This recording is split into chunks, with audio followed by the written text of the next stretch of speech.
Isang pamaskong laban mga bay ang inihandog ng PMI Bohol Boxing Promotion para sa ating Boholano na kampyon na si Reggie Suganov. Kasalukuyang WBO Global Light Fly Champion nga ang Pinoy at sa laban nga na ito mga bay ay isang knockout artist na Thai fighter ang dumayo sa Tagbilaran City. Ang Thai fighter nga na ito mga bay ay si Nantanon Tongchai at may kartada nga itong 13 wins with 11 knockouts na may 2 talo at 2 tabla, habang ang ating Boholano na kababayan naman na si Reggie Suganov, may alias na Filipino Phenom, ay may kartadang 15 wins with 5 knockouts at may 1 talo. Sa bakbakan nga na ito mga bay ay 5 beses lang naman pinabagsak ng Pinoy ang dayong kalaban. Pero bago pa man tayo magpatuloy mga bay ay huwag kalimutang pindutin ang like at subscribe button, pati na rin ang notification bell para maging una ka sa ating mga upload videos.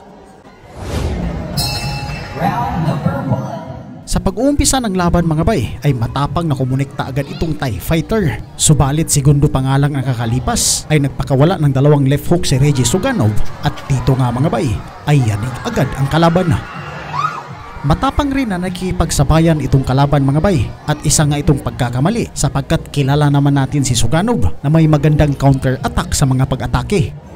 Kaya sa isang iglap lang sa sundot ni Suganov ay napatsa-tsa na agad ang kalaban.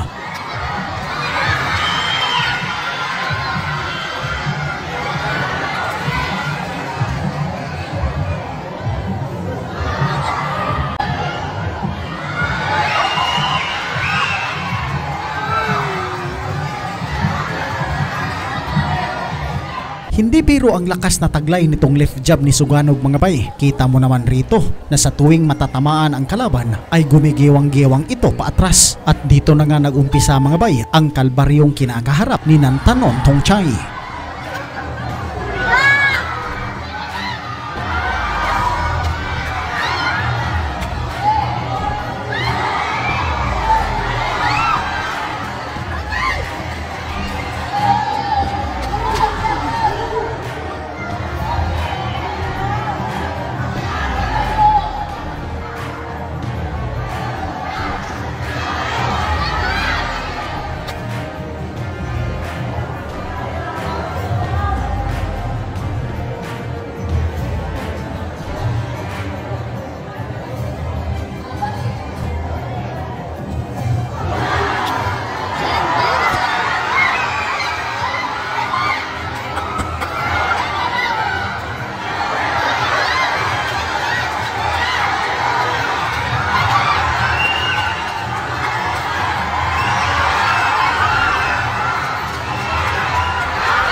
Sa segundong oras nga na natitira dito sa round 1 ay parang hinampas ng maso ang mukha ng kalaban. Nagmistulang bulating inasinan ng manlupaypay ito nang bumagsak sa lona. Subalit nakatayo pa ulit rito ang kalaban mga bay at nagpatuloy ang kanilang suntukan na parabang ang sitwasyon ng kalaban ay napaka-critical na. Nasa isang suntok lang muli ni Suganov, ito ay matatapos na.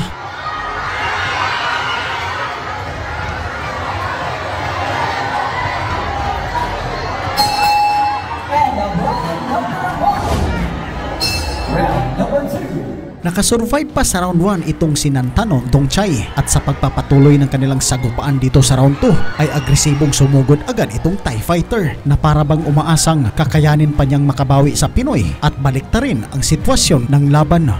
Subalit walang depensa nga itong si Tongchai mga bay. Kita mo naman sa pagsugod nito sabay bitaw ng 1-2 combination ay napakadali lang para kay Suganov na maipatama ang kanyang kaliwang suntok.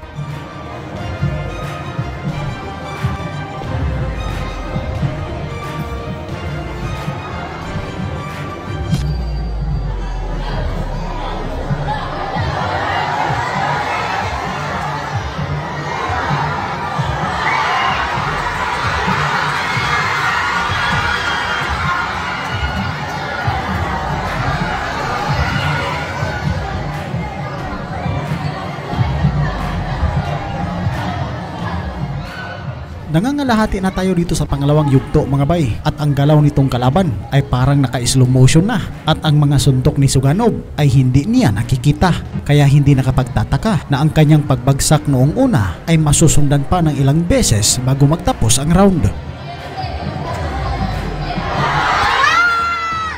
Isang right uppercut na tumama sa panga ng Thai fighter ang naging dahilan sa kanyang pagbagsak, pero matibay nga ito mga bay at nakatayo pa muli. Sa pagbabalik nga ng kanilang sagupaan ay sumugod ito kay Suganov, subalit ito nga ay napadapa dahil sa bahagya pa nga itong nahihilo sa kanyang sinapit.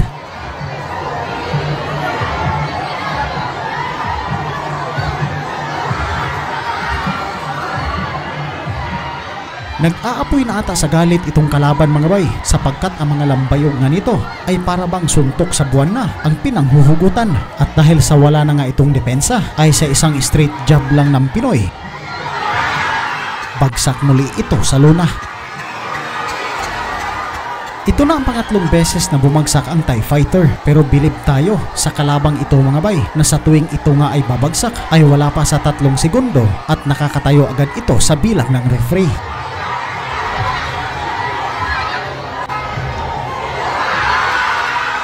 Sa estilo nga ng kalaban mga bay ay para na itong lumalaban na lasing, kung saan bago nga magtapos ang round 2 ay 4 na beses na itong naduduling.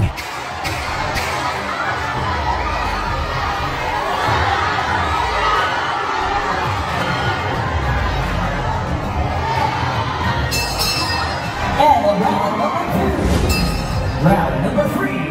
Maski ako ay hindi makapaniwalang aabot pa sa round 3 itong kalaban sa lubha ng pinsalang natamo nito sa nakaraang 2 round, at sa 4 na beses nitong pagbagsak sa lona ay tanging adrenaline na nga lang nito ang nagpapagana sa kanyang katawan para lumaban.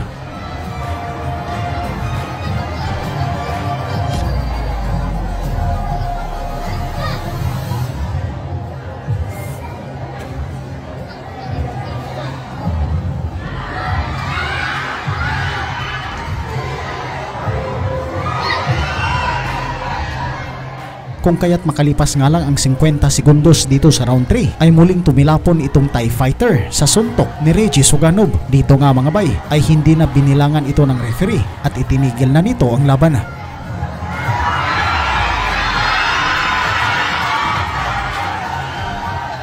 Sa panalong ito ng Pinoy mga bay ay mananatili itong kampyon sa WBO Global Light Flyweight Championship. With an official time of 58 seconds on the 3rd round, we have your winner by... Daghang salamat mga bay, at hanggang sa dulo ay hindi pa rin kayo bumibitaw. Nais ko pong malaman ninyong reaksyon sa ating video. Pag-komenta na po sa baba at babasahin po natin yan. Daghang salamat at sa Diyos ang lahat ng papuri.